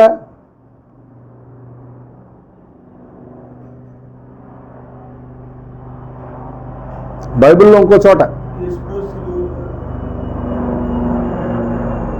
చీకటి పడిపోయింది అంతే. 12 గంటలకు ఏమైంది? చీకటి పడిపోయింది, మబ్బులు వచ్చేసి కమ్మేసి చీకటి అయిపోయింది. మధ్యాహ్నం 12 గంటల సిలువలో కొంచెం ట్రై చేయండి, ఆలోచించండి. హిజ్కియా, నేను ఏలాగున మరణమును తప్పించుకుందును, 15 సంవత్సరాలు నాకు ఆయుష్నిచ్చావు నేను ఎలా తెలుసుకోనంటే, గడియారపు సూర్యుని మెట్లు పైకెక్కిందాన్ని కిందకి దింపేశాడు. సూర్యుడు అస్తమిస్తున్నాడు అనుకు ఇలాగా. ఇప్పుడు మెట్లు మించి ఎలా వెళ్తుంది, వెళ్తురు పైకి వెళ్తూ ఉంటుంది. పైకి వెళ్ళేదాన్ని ఆ మెట్లు కాంతిని కిందకి దింపాడు. అంటే ఇప్పుడు సూర్యుడు ఏమవ్వాలి, వెనక్కి రావాలి. ఈ గంటలు, ఈ గంటలు ఆ గంటలు మొత్తం కలిపి కొన్ని గంటల తేడా ఉంది. ఈ విశ్వభ్రమణం, ఈ సూర్యుడు, ఈ భూమి, చంద్రుడు గ్రహణం, ఈ భ్రమణం అనేది కొంచెం తేడా ఉంది. ఆ కనిపెట్టిన సైంటిస్ట్కి చెప్దాం, సార్ అది కాలడానికి కల సార్ యెహోషువ సార్ కారణం, హిజ్కియా సార్ కారణం అంటే నమ్ముతాడా? సార్ పొడి బట్టలు ఎక్కడ ఉన్నాయి సార్, బాప్తిసం తీసుకుంటా అంటాడా? అస్సలు అన్ను. కావాలంటే దాని మీద ఇంకొక 1000 లక్షల కోట్ల రూపాయలు ఖర్చు పెట్టేసి రీసెర్చ్ చేస్తారు. అదే బైబిల్లో ఒక ఆయన ప్రార్థన చేస్తే ఇట్లా జరిగింది సార్ అని చెప్తే వింటాడా? ఎన్నో మనిషికి ఎట్లా జరుగుతుంది సార్ అంటాడు. మనిషికి ఎట్లా జరుగుతుంది సార్ అంటాడు. మనిషికి ఎట్లా జరుగుద్దంటే, నమ్ముట నీ వలననైతే నమ్మువానికి సమస్తము సాధ్యమని ఎలా చెప్పాడు తెలుసా? ఎలా చెప్పాడు తెలుసా? మనిషి నోటికి అంత వాక్కుంది. సామెతల గ్రంథము 18వ అధ్యాయము 21వ వచనం. సామెతలు 18:21. జీవ మరణములు నాలుక వశము, దాని యందు ప్రీతిపడివారు దాని ఫలము తింటాడంట.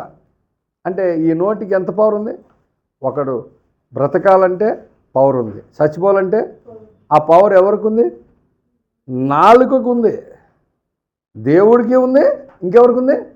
మనిషి నాలుకకు కూడా ఉంది. అందుకని నాలుగు చాలా జాగ్రత్తగా పెట్టుకోవాలి. ఏది పడితే అది మాట్లాడకూడదు. ఈ నాలుగింత పవర్ ఉంది కాబట్టి దాని యందు ప్రీతిపడివారు దాని ఫలమును తిందురు అని చెప్పాడు. కాబట్టి నా నోటితో నాకు ఎవ్వరు ఏం చెప్పినా శుభవచనమే చెప్తా, అయిపోదు సరే ఏం పర్లేదు, డోంట్ వరీ అంట. ఏమో నాకేంటి అట్లా కనిపిస్తుంది, ఇట్లా కనిపిస్తుంది, ఏం అనిపించదు నాకు. నాకున్న పాజిటివ్ థింక్ ఒకటే, నా నోటికి పవర్ ఉందని నాకు తెలుసు కాబట్టి నేను ఆ పవర్తో చెప్తా అవుద్దని. ఒకవేళ అవ్వలేదనుకో నేనేం బాధపడుతున్నా, ఏం బాధపడినా. ఎందుకు బాధపడినా? ఆయన కూడా అనుకున్నాడు సౌలుని మొత్తం శాశ్వత కాలం ఉంచాలని రాజుగా, మధ్యలో పీకేశాడు అవివేకం వల్ల. అవును, నేను అడుగుతున్నాను, నీకు జగత్తు పునాది వేయబడకపోయిపోయి మొత్తం విశ్వం అంతా తెలుసు కదా, మరి ఎందుకు చేసేవాడిని రాజుగా? ఆకాశ మహాకాశాల పట్టజాలనోడికి మొత్తం తెలుసు. కానీ నీ దగ్గరికి నా దగ్గరికి మన మనిషిలాగా వచ్చినప్పుడు ఆయన మనలాగే ప్రవర్తిస్తాడు, మనలాగే ఆలోచిస్తాడు. ఇజ్రాయెల్ ప్రజల దగ్గరికి వచ్చినప్పుడు రాజు కావాలని అడిగితే మనలాగే ఆలోచించి ఒక మంచి హైట్ వెయిట్ ఉన్నవాడిని పెట్టాడు రాజుగా. ఏమో వాడిని పెట్టేద్దాం పూర్తిగా పర్మనెంట్గా అనుకున్నాడు. వాడు చేసిన తెలివి తక్కువ పనికి ఏమైంది? రాజ్యాన్ని పోగొట్టుకున్నాడు. కాబట్టి మనం కూడా చెప్తాం, నేను కూడా చెప్తా. అట్లా వేణుగోపాల్ గారు చెప్పినటువంటి ఎన్నో జరిగినాయి. అందులో 1, 2 జరగల. ఎందుకు జరగదు? యేసుప్రభువారు భూమి మీద ఉన్నప్పుడు చేసిన ప్రతి ప్రార్థన నెరవేరింది. కానీ ఒక ప్రార్థన నెరవేరల. ఏంటది? ఈ గిన్నె నా ఎదురు నుంచి తీశాడు. మరి ఎన్నో ఆమెనన్నాడు ఆయన, దీన్ని యాక్సెప్ట్ చేయలే. అట్లాగే మన జీవితంలో కూడా చాలా జరగచ్చు, కొన్ని జరగకపోవచ్చు. కానీ మన నోటికి పవర్ ఉందని తెలిసినప్పుడు, ఆ పవర్ ఉందని తెలిసినప్పుడు మనం ఏం చేయాలి? దాని యందు ప్రీతి పడువారు. నువ్వు గనక ఈ వాక్యం మీద ప్రీతి కలిగి ఉన్నావు అనుకో, యెహోషువ చెప్తే జరిగినప్పుడు నేను ఎందుకు జరగదని చెప్పి సూర్యుడు డాపులు ట్రై చేయొద్దు. సూర్యుడు డాపాలని ట్రై చేయకూడదు. ఆపడానికి ఒక కారణం ఉంది కాబట్టి ఆగింది. ఏ కారణం లేకుండా ఊరిని ఆపేద్దామని ట్రై చేయొద్దు.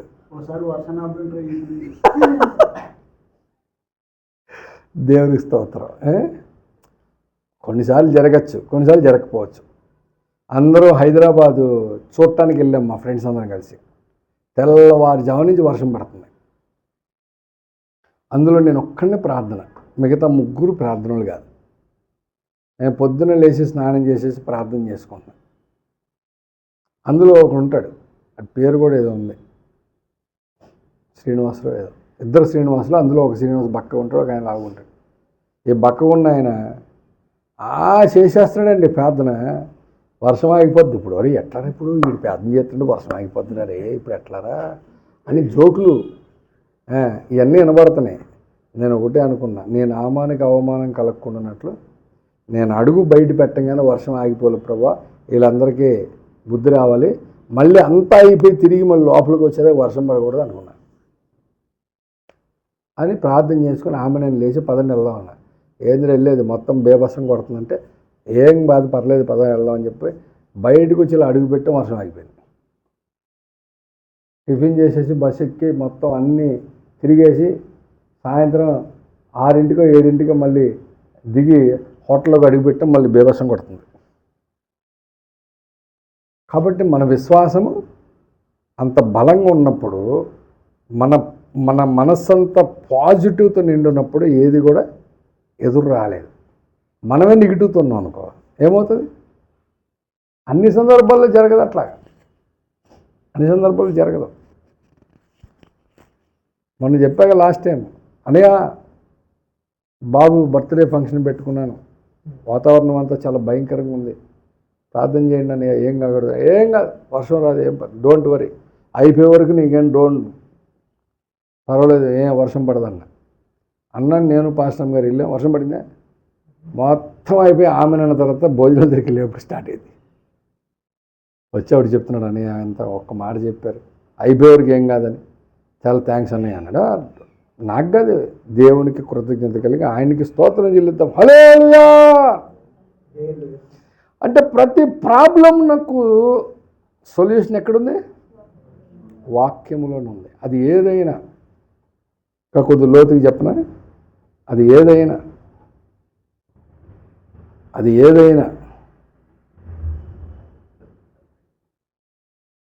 ఒక ఆవిడ 35 ఏళ్ళు దాటిపోయినట, పెళ్లి కాలే, ప్రార్థన చేసుకొని బైబిల్ తెస్తట, ప్రభువా అదేం కనబడితే అది ఫాలో అయిపోతుంది. కరెక్ట్గా ఏమో వాక్యం తీసింది, ఇదిగో ఈ రాజు నీ ప్రభు ఏం చేయించున్నాడు అన్నట్టు. అప్పుడే వచ్చాడంట ఒకటి లోపలికి, వాడిని పట్టుకుందంట, దేవుడు నీ పేరే చెప్పాడు, ఇగో నీ రాజు వస్తున్నాడు, నువ్వే నేను పెళ్లి చేసుకుంటా అని చెప్పంటే, వాడేమో వదలని టీచర్ నన్ను చేసుకోవడం ఏంటంటాడు. ఆ 2 స్టూడెంట్, వీళ్ళిద్దరికి పంచాయతీ జరుగుతుంది, గొడవ అయిపోతుంది, వదలని టీచర్ అంటాడు వాడు. లేదు నువ్వే నా భర్త అంటది. ఆయన వెనకమాల వచ్చాడంటే ఓఫిరయ్య గారు, ఏం జరుగుతుందమ్మా, ఏం జరిగిందంటే, నేను ప్రార్థన చేసుకొని చాలా కనిపెట్టుకొని తీసానయ్య గారు, వచ్చింది ఇక అప్పుడే కట్టగిన వచ్చాడంటే, ఇంకా అయ్యో 2 నిమిషాల ముందు నేను వచ్చాను కదా.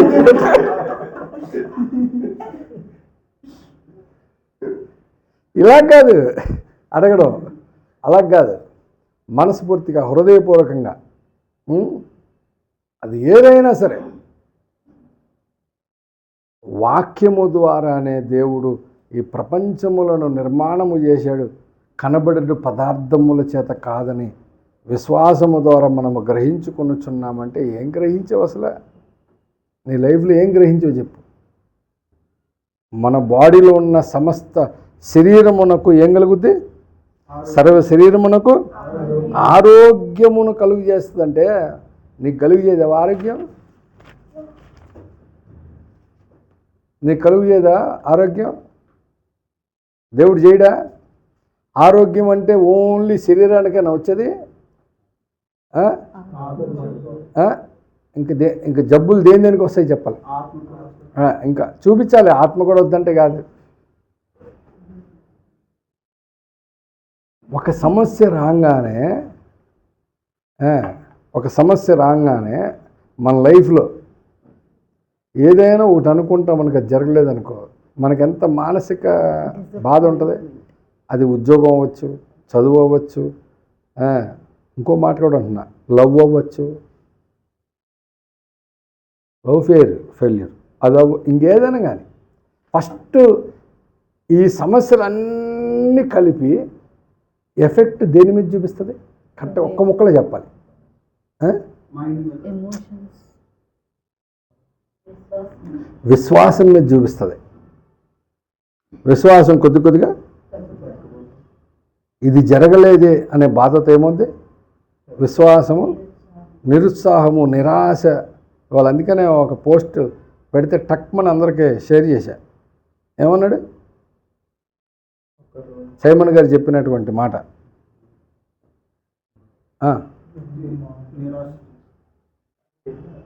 అయ్యా నిన్న ఈరోజా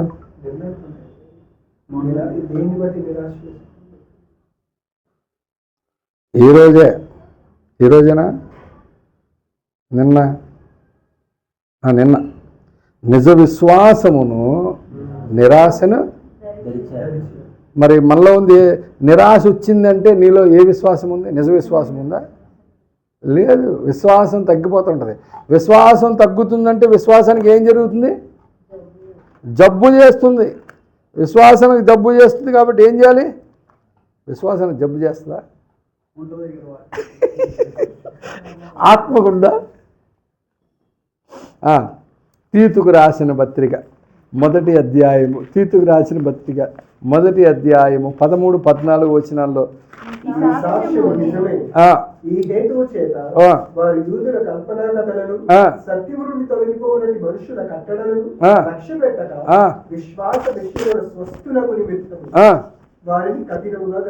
అది విశ్వాసమునకు స్వస్థత కలగాలంటే ఏం చేయాలి? కొన్నిసార్లు ఎదవసలేమాక ఏం మాట్లాడితే ఓ ఇది చెప్తావు నాకు అఫిక అని చెప్పాలి. ఎవరితో చెప్పాలి? అదేదో పెద్ద లైఫ్ అయినట్టు, ఇంకా దాంతోనే మన జీవితం మూసిపోయినట్టు, ఇంకా మనకి లైఫే లేనట్టు. మన గన్న అమ్మబాబు ఏం చేయాలా? ఈ సమస్యతోనే అమ్మబాబు ఇంక లేరా? ఉన్నారు లేదా? ఓ సమస్య వచ్చింది, మార్కులే జీవితమా? ఆ ఉద్యోగంలో ఉన్నటువంటి ఆ టెక్నికల్ ఇష్యూవే జీవితమా? కొంతమంది మేనేజర్ ఏమనంటే బాగా బాధపడిపోతుంటారు, ఇంకా లైఫే వద్దు, వేస్ట్ అయిపోయింది అన్నట్టు. అదే లైఫా? మన కన్న తల్లిదండ్రులు ఏం చేయాలి? కాబట్టి మీరు ఏం చేస్తారంటే ప్రతి సమస్య వెనుక ఏముంది? సమస్యకు పరిష్కారము వాక్యము దగ్గరే ఉంది. కాబట్టి ఈ రోజు నుంచి మీరు గుర్తుపెట్టుకోండి, మీరు ఏం చేస్తారో నాకు అనవసరం. మీకు ఏది ఎదురైనా మీరు పట్టుకోవాల్సింది ఏంటి? వాక్యం పట్టుకోవాలి. మీకు తెలియని చాలా విషయాలు ఉన్నాయి. అయ్యగారు కూడా చెప్పాడని చెప్పని యాకోబు రాహేల్ని ప్రేమించి రాహేల్ కోసం 7 సంవత్సరాలు కష్టపడ్డాడు. అంతకుముందు 7 ఏళ్ళు కష్టపడితే లేనిచ్చాడు. ఈ అమ్మాయి కోసం కూడా 7 ఏళ్ళు చేస్తానన్నాడు. 14 ఏళ్ళు చేశాడు. ప్రేమలో ఉన్నటువంటి మాధుర్యం ఏంటంటే ఈ 14 ఏళ్ళు 2 రోజుల్లో గడిచిపోయిందట. అది నిజమే. కానీ అయిన తర్వాత, పెళ్ళి అయిన తర్వాత కొన్ని సంవత్సరాలు పిల్లలు లేకపోతే రాహేలు అన్న మాటలకు యాకోబుకి ఏం కలిగింది తెలుసా మీకు ఎవరికైనా? కోపం రగులుకుందంట. ప్రేమించాడు, కోపం రగులుదా? ప్రేమించాడు, ఎప్పుడు ప్రేమించాలి కదా, ఎందుకు కోపం రగిలింది? ప్రేమ మరణమంత బలమైనదట. కాబట్టి అంత ఈజీ కాదు. మిగతావి కూడా చదువుకోవాలి. ముందు చదువుకొని 14 ఏళ్ళు కొలువు చేసిందే చెప్తే ఎట్లాగా? తర్వాత ఆమె ఏముంది ఆమె యాకోబుతో ఏమంది? ఒక్క మాట చూపించి ముగించేస్తా. ఏమంది చూడండి, ఏమంది? ఆదికాండము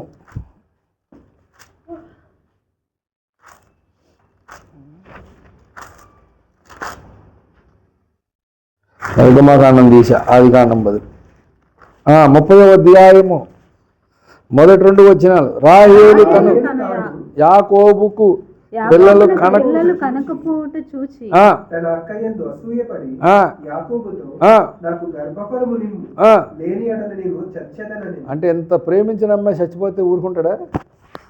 వెంటనే ఏమైంది? యాకోబు కోపము రాహేలు మీద రగులుకొనగా. రగులుకుంటుంది అలాగా.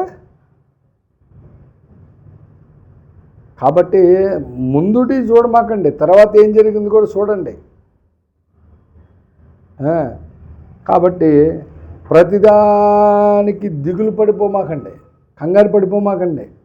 ప్రతిదాని ఇలా నేను బైబిల్లో ఇంకా బోల్డ్ నిరూపణలు, మోషే, దావీదు, ఇంకా అందరికీ చూపిస్తా వరుస పెట్టి. దీని అంతటికి సొల్యూషన్ ఎక్కడుంది? వాక్యములోనే ఉంది. కాబట్టి నీకు ఎదురైన దాని విషయంలో నువ్వేం చేస్తావు? వాక్యంతోనే చూడు. లేకపోతే నిజ విశ్వాసము లేక విశ్వాసానికి జబ్బు చేసి నీకు నిరాశ ఎదురై ఆ నిరాశలో దుష్టుడైన సాతాను నిన్ను బలహీనపరిచి చాలామంది విశ్వాస భ్రష్టులైపోయి తమ్మును తామే పొడుచుకున్న వాళ్ళు బోల్డ్ మంది ఉంటారు. ఎందుకు వచ్చింది? దేవుడు అందుకొరకు కాదు నిన్ను ఏర్పరచుకుంది. ఎందుకు ఏర్పరచుకున్నాడు? ఒక ఉన్నతమైన ఒక సంకల్పము, ఒక ప్రణాళిక ఉంది దేవుడికి నీ మీద, నా మీద. అది నెరవేరకుండా ఉండడానికి దుష్టుడు చేసినటువంటి ప్లాన్స్ నీ చుట్టూ ఉన్నవన్నీ, ఇవన్నీ పెట్టి నిన్ను పడగొట్టాలని వాడు ప్రయత్నం చేస్తాడు. వీటన్నిటికీ నువ్వు ఏం చేయవసరలా, ఎత్తిపట్టు. మోషే చేతిలోని కర్ర, నీ చేతిలో ఉన్న బైబిల్ గ్రంథం చాలు. అన్నిటికీ సొల్యూషన్ అదే. ఎందుకంటే మొత్తం వాక్యంతోనే చేశాడు దేవుడు. ఆ వాక్యమైన యేసయ్యనే నమ్ముకున్నాం. ఆ వాక్యమైన యేసయ్య పాదాలు పట్టుకో, సమస్తం నెరవేరిపోతాయి. దేవుడి మాటలు దీవించునుగాక. ఆమేన్. రండి ప్రార్థన చేసుకుందాం. ప్రభువానికి వందనాలు, స్తోత్రాలు, స్తుతులు తండ్రి. చేరు వచ్చిన బిడలను మీరు జ్ఞాపకం చేసుకోండి. విన్న వాక్యమును హృదయలోతుల్లో నాటండి. దేని మీద లక్ష్యం ఉంచాలో లక్ష్యం ఉంచలేని స్థితిలో దుష్టుడు పెట్టేశాడు. దానివలన తమ జీవితాలను, తమ బ్రతుకులను, తమ లైఫ్ని పాడు చేసుకుంటున్న యవ్వనస్తులు ఎంతోమంది. మా నోటికి నువ్వు ఎంత పవర్ ఇచ్చావో తెలియదు, వాక్యానుకున్న పవర్ ఏంటో తెలియదు. ఎరుగకయే చాలామంది నష్టపోతున్నారు ప్రభువా. ఒక్క మాటతో సముద్రం జీలింది, ఒక్క మాటతో సూర్యుడు ఆగాడు, చంద్రుడు ఆగిపోయాడు. అయా నీ ఒక్క మాట సెలవిస్తే వెనక్కి వెళ్ళిన సూర్యుడు పైకి వచ్చేసాడు. ఒక్క మాట సెలవిస్తే నాయనదిగో ప్రభువా, ఈ సృష్టిలోని ప్రతి ఒక్కటి దేవుని మాట వింటున్నాయి.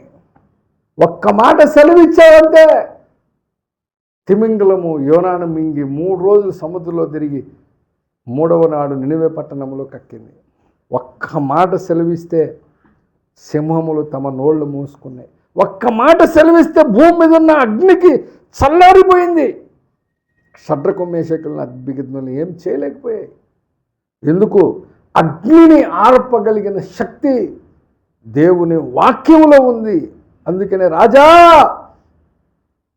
మమ్మల్ని రక్షించుటకు మా దేవుడు సమర్థుడు.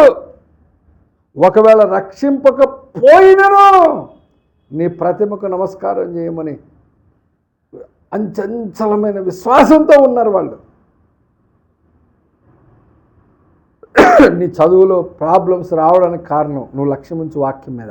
నీకు ఇంకో కొత్త ఉద్యోగం రాకపోవడానికి కారణం దుష్టుడైన సాతాను. ఎందుకంటే నువ్వు వాక్యం మీద లక్ష్యం ఉంచకుండా మిగతా వాటి మీద పెడతాడు. అవును, దేవుడు అది చేయలేదుగా, దేవుడు ఇది చేయలేదుగా, నేను అడిగితే అది చేయలేదుగా. ఏంది నీకు చేసేది? ప్రతీది నువ్వు అడిగిందల్లా చేస్తే దేవుడు నీకు సర్వెంట్ అవుతాడు, రాజుగాడు.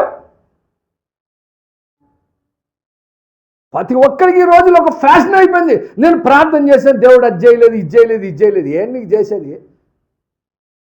నీకు ఆయన సర్వెంట్ అనుకుంటున్నావా, రాజు అనుకుంటున్నావా? నీ హృదయములందు క్రీస్తుని ప్రభువుగా ప్రతిష్ఠించమని పేతురు చెబితే నువ్వు ప్రార్థన చేసిందల్లా ఇచ్చేయాలని చెప్పని నాటకాలు ఆడతావు. ప్రతి ఒక్కరు ఇది ఒక ఫ్యాషన్ అయిపోయింది ఈ రోజుల్లో.